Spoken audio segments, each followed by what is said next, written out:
Nós vamos voltar ao vivo agora pela TV aberta e pela rádio também.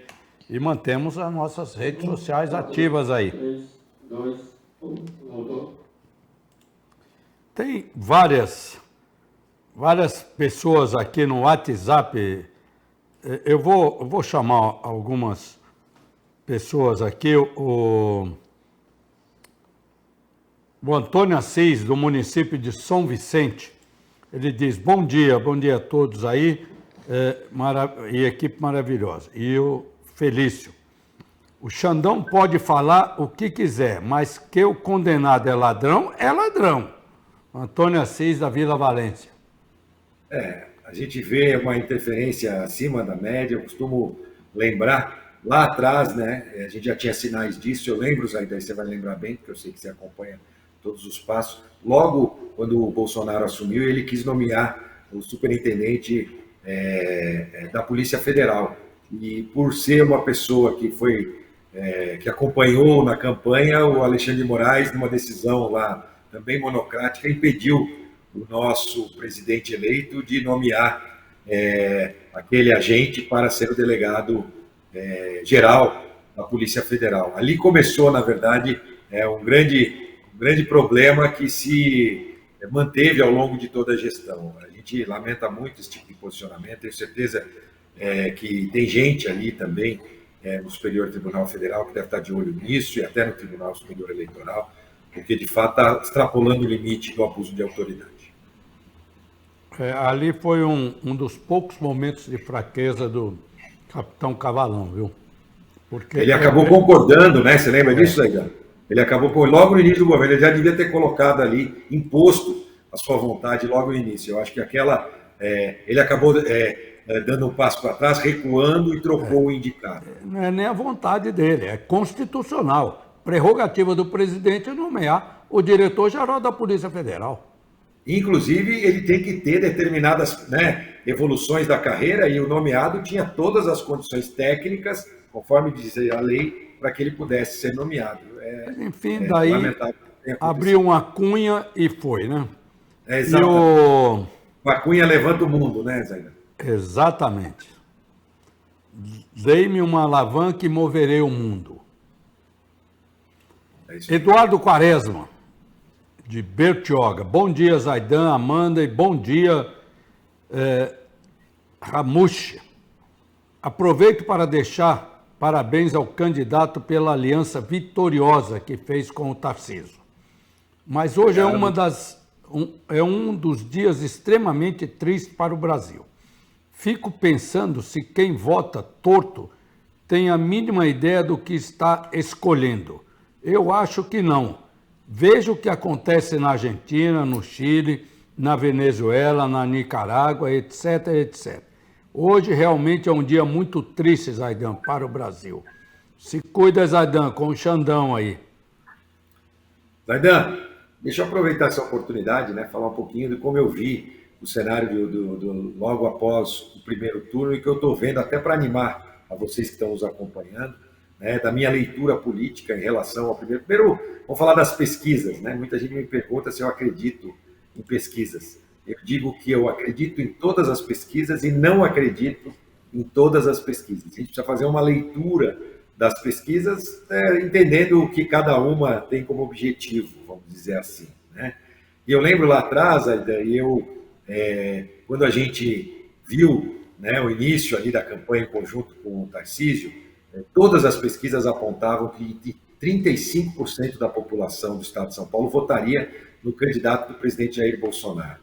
Então, esse seria o limite mínimo que o Tarcísio poderia ter, claro, desde que a população soubesse e reconhecesse que ele era o candidato do Bolsonaro. Então, isso já apontava uma grande possibilidade dele, juntando com as qualidades que ele tinha, de terminar o primeiro turno em primeiro lugar. A gente já falava sobre isso, desta possibilidade, como de fato acabou acontecendo. Isso já constava em todas as pesquisas. E ontem nós recebemos uma pesquisa do Datafolha, a presidente da República. Você pode perceber alguns dados da própria Datafolha. Primeiro, dá uma distância de 4 pontos, mostrando que o presidente da República, o Bolsonaro, está subindo, e o Lula caindo. Segundo, essa diferença de 4 pontos é baseada, se você olhar na mesma pesquisa, de uma também diferença de 4 a 5 pontos no estado de São Paulo. E a gente sabe que essa não é a realidade do estado. No estado, a diferença vai ser muito maior. Então, isso nos leva a crer que esta pesquisa da Datafolha, que aponta os 4 pontos, está longe daquilo que deve acontecer nas urnas, onde o presidente, com a ajuda de todos, a gente conseguindo conquistar mais o voto, esclarecendo a população, né, das diferenças de projetos do Lula e do presidente Bolsonaro, do Tarcísio e do Haddad, a gente vai conseguir, de fato, virar essa eleição no segundo turno, fazendo com que o Bolsonaro seja reeleito e o Tarcísio consolide a sua vitória. Então, eu estou muito otimista, ainda que com todas essas ações que a gente está vendo, agora tiraram uma série de inserções do presidente na televisão, com tudo isso eu estou vendo que existe um movimento aí, que nesses últimos dias, que vai levar, sim, o Bolsonaro à vitória. Mas, para isso, é importante que a gente chame as pessoas a participar. No primeiro turno, os voluntários, o cidadão comum, esse apoio orgânico foi fundamental e a gente precisa reforçar esse apoio agora nessa reta final, esses últimos dias, para consolidar essa vitória. Então, conto com cada um de vocês, mas a minha visão é otimista, em relação até mesmo à pesquisa do Datafolha, né? Olhando o que ela não diz, a gente consegue enxergar um cenário muito mais positivo do que ela diz. E, com certeza terão outras pesquisas que já devem apontar a proximidade e a liderança do presidente Bolsonaro já na reta final. Mas é preciso que a gente une esforços e converta cada voto para que nessa reta final, para consolidar essa vitória, Bolsonaro reeleito e Tarcísio consolidado também agora como novo governador do estado de São Paulo. Eu não sei se aquela votação que terminou no primeiro turno foi a votação correta. Enfim, tenho minhas dúvidas e vou ficar com as minhas dúvidas, porque eu não tenho dados corretos, dados técnicos nas minhas mãos para poder falar uma verdade, mesmo que não seja absoluta. Mas hoje eu vi uma pesquisa da Brasmarket, se eu não me engano, onde o Bolsonaro está 54 e o Lula 46. Acredito que essa seja uma pesquisa verdadeira. Acredito, porque a gente está na rua, eu estou na rua. Eu entrevisto aqui nesse programa do Café da Manhã, já há 27 anos, sei a tendência das pessoas. Depois, meio-dia, eu faço a entrevista nos nossos estúdios em Santos, eu acho que você já foi entrevistado lá, que é o programa Opinião Litoral, também é uma coisa, parece uma onda. Aí vem essas pesquisas e diz que... Bom, eu não vou falar, Felício, porque senão daqui a pouco chega a Polícia Federal aqui, a mando do Xandão, e fala, esteja preso. Você tem o direito de permanecer calado. Exatamente. Bom, mas enfim, né? Você que tem experiência política, eu queria fazer uma análise aqui com você, né, em conjunto. Eleição, normalmente, quem perde é quem erra mais, né? E o que a gente tem visto desde o final do primeiro turno, é o PT errando muito mais e o Bolsonaro acertando muito mais. Eu vou explicar por quê. Primeiro, a gente viu o PT, e você sabe bem, Zé, você já acompanha várias eleições. Primeiro, o grande erro do PT de fazer a militância acreditar que era possível vencer no primeiro turno. Isso é um erro gravíssimo, porque quando não acontece de não vencer, como aconteceu, fica com cara de derrota e não com cara de vitória. Erro básico que o PT cometeu. Segundo erro, na minha opinião, eles fecharam a Paulista já para comemorar. Olha que coisa absurda. Terceiro, acreditavam que teria uma vitória no estado de São Paulo e isso não aconteceu, né? O Tarcísio aqui e o Bolsonaro saíram bem à frente do que todas as previsões. Quarto, desce o Lula para fazer a sua coletiva e aí o Lula na coletiva diz que o segundo turno é só uma prorrogaçãozinha. É um erro gravíssimo. O segundo turno é jogo de volta, né? O jogo de ida, um time ganha, no jogo de volta começa tudo de novo, é 0-0, né? Aliás, a gente viu o que aconteceu também, né? Ontem, né? No Corinthians e Flamengo, o Flamengo, né, acabou consolidando a sua vitória, o título, né? Então, o jogo de volta começa tudo do 0-0. É importante que se saiba disso na política e, pelo jeito, o PT está sem humildade para isso. E, por fim, o Lula que disse que tinha preparado uma segunda lua de mel já com a Janja, ou seja, já tinha dado a vitória como certa. Do outro lado, a gente vê o Bolsonaro que desce para fazer a sua coletiva equilibrado, tranquilo, e no outro dia, 6 horas da manhã, acorda e vai atrás do apoio de governadores. Vai lá buscar o apoio do Zema, do Rodrigo Garcia, do Cláudio Castro, vai lá consolidar o apoio do Radinho para colocar, vamos dizer, a cereja no bolo, vai até o Moro, né, com humildade, e retoma ali uma relação com o Moro, fazendo tudo certo, né, um lado do ponto de vista político, do outro lado fazendo tudo errado. Agora, mais recentemente, a união do Bolsonaro com artistas, claro, uma parte da classe artística, né, o apoiando com uma declaração pública de apoio. Então, a gente percebe que o Bolsonaro, do ponto de vista político, está fazendo as coisas certas nesse segundo turno e, com certeza, caminha para que a gente tenha um resultado positivo. Então, a gente tem observado isso e acredito que é isso que vai se consolidar quando abrir as urnas. Tá certo. A gente nota aí a instabilidade do Lula, né? O último debate, nem a mão ele estendeu para o Alckmin, que estendeu a mão, ele não deu. Depois xingou um assessor lá que ele não sabia, não vou nem falar o que ele falou aqui, né? Porque não dá nem para falar o que ele falou lá, que a câmera, o microfone captou. Realmente ele anda um pouco instável, né? Quem anda instável... Depois construiu uma ponte de Minas para o Mato Grosso, né? Andou falando um monte de abobrinha também. Né? Eu queria saber porque eu conheço bem Minas, conheço bem Mato Grosso, acho que passou por cima de outros estados para chegar em Mato Grosso, né? Que coisa de maluco, né? Mas... Entre outras, né? Entre outras falhas que cometeu. Eu estava bem nervoso mesmo, acredito que a presença do Moro também possa ter o desestabilizado com a presença do Moro, porque eles têm sangue de vingança. Nós temos 2 projetos aí, né? Um projeto a favor do empreendedorismo, que é o projeto do Bolsonaro e Tarcísio, e um do Lula, que é contra o empreendedor. Né? Um projeto que é a favor do Estado inchado, cheio das estatais, que é esse projeto do PT. E o projeto do Bolsonaro, que quer um Estado enxuto, do Tarcísio, que quer um Estado eficiente. De um lado, um projeto que valoriza as forças de segurança, né? Que valoriza esses homens e mulheres que saem às ruas para cuidar das nossas vidas, né? Mantendo a nossa segurança. E do lado do PT, aqueles que acham que as forças de segurança só saem às ruas para oprimir a população de bem. Então, é muito claro as propostas que estão em jogo e é preciso que a gente consiga levá-las ao cidadão comum para que ele entenda que tipo de escolha ele está fazendo. E a gente afaste o PT de vez do estado de São Paulo e do país.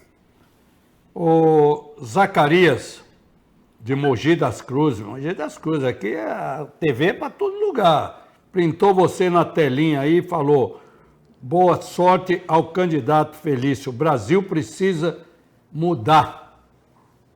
Zacarias de Mogi das Cruzes. Zacarias, obrigado, hein? Foto tá chique, gostei. Hugo Brasil, do bairro Nova Mirim de Praia Grande, município de Praia Grande. Qual a proposta possível e acessível quanto à reativação da malha ferroviária do litoral sul paulista? Vamos falar 2 temas importantes. Vamos falar aqui da malha ferroviária. Primeiro, já existe o projeto em relação às chegadas no Porto de Santos, além do trem Intercidades São Paulo-Campinas para passageiros. Né? O Tarcísio é um especialista em ferrovia. Ele conseguiu trazer a ferrovia de volta. Lá atrás, infelizmente, o país optou por rodovia ao invés de ferrovia. Foi um grande erro num país com dimensões continentais. Optou pelo modelo americano em vez de optar pelo modelo europeu. Né? Isso fez com que a gente acabasse degradando as ferrovias que já existiam e não construindo novas. O Tarcísio tem feito diferente, a Norte e Sul agora, e para o estado de São Paulo, os projetos são intensos, principalmente na área de cargas, aí para o litoral sul, também para o litoral, para a ligação, na verdade, com o Porto de Santos, da ampliação do número de ferrovias. Do ponto de vista da infraestrutura aí também, a gente tem um problema grave nas cidades do litoral, que é a Rio-São Paulo, né? Onde a gente tem ali muitas interferências com cidades. Tem conjuntos habitacionais ali, por exemplo, em Bertioga, construídos de um lado da rodovia, né? E as pessoas têm que fazer travessias. Muita gente já foi a óbito fazendo as travessias por aí, e nós vamos mudar essa realidade. Vamos requalificar, né, a rodovia. A rodovia tem um problema, porque é uma rodovia federal, está na mão do Estado e passa no meio das cidades. A gente precisa acabar com esses conflitos, né? O que nós pretendemos fazer é o Estado requalificar essas rodovias, ciclovia, travessias de pedestre, passarelas, travessias em nível, né? Para garantir segurança e depois entregar para aqueles municípios que quiserem assumir o seu trecho do município, porque às vezes fica uma briga até de fiscalização. Quem fiscaliza? É a Polícia Rodoviária Estadual, é os agentes de trânsito do município. Então, existe esta pretensão em trechos como, por exemplo, lá no Litoral Norte, de Caraguá, Ubatuba, e no Litoral Sul, a mesma coisa poderia ser feita. Então, são algumas ações diretas de impacto aí para o dia a dia do cidadão do Litoral Sul. As travessias também, travessias de balsa, né? Nós temos 8 travessias e elas precisam ser acertadas, né? Com uma concessão, um serviço mais eficiente e moderno. E a travessia seca também do túnel Santos-Guarujá, que já está previsto na nova concessão do Porto de Santos. Você falou em travessia de balsa, o Colucci anda meio nervoso com isso. Colucci, você conhece, o prefeito de Ilhabela. Com toda a razão, Colucci. Agora, recentemente, para você ter uma ideia, Zaidan, vamos entrar no verão e o Estado mandou 2 balsas para consertar, né, que provavelmente não ficarão prontas até o início do verão. Construir uma concessão, por exemplo, a travessias de balsa, a gente tem que escutar os prefeitos, porque a gente tem que entender as necessidades das cidades envolvidas. Vou dar um exemplo: se a gente fizer uma concessão de uma travessia de balsa para Ilhabela, aquele que ganhou a concessão vai querer transportar, sei lá, vou dar, né, chutar aqui, 1 milhão de passageiros por final de semana. Mas a cidade de Ilhabela não quer isso. Então a gente precisa adequar a oferta com a demanda e a modelagem da concessão, para que ela atenda aos interesses do município, com incentivo ao turismo, mas que mantenha, claro, a condição mínima, né, dentro das próprias cidades que estão conectadas através dessas travessias. É o que nós vamos fazer, nós vamos escutar os prefeitos para desenhar as modelagens para atender as cidades, e o Toninho reclama muito por conta disso. O Estado iniciou um processo de concessão sem escutar o prefeito de Ilhabela, tampouco o prefeito de São Sebastião. Então, vale lembrar também que já tocamos no assunto do Litoral Norte, nós vamos concluir os contornos, né, de São Sebastião e o contorno de Ubatuba. Tá certo. A gente vai fazer um intervalo, volta já para o último bloco aí com o candidato a vice-governador, juntamente aí com Tarcísio de Freitas, Felício Ramute, esse puro sangue árabe aí. A FIP está mandando um abraço para você, viu?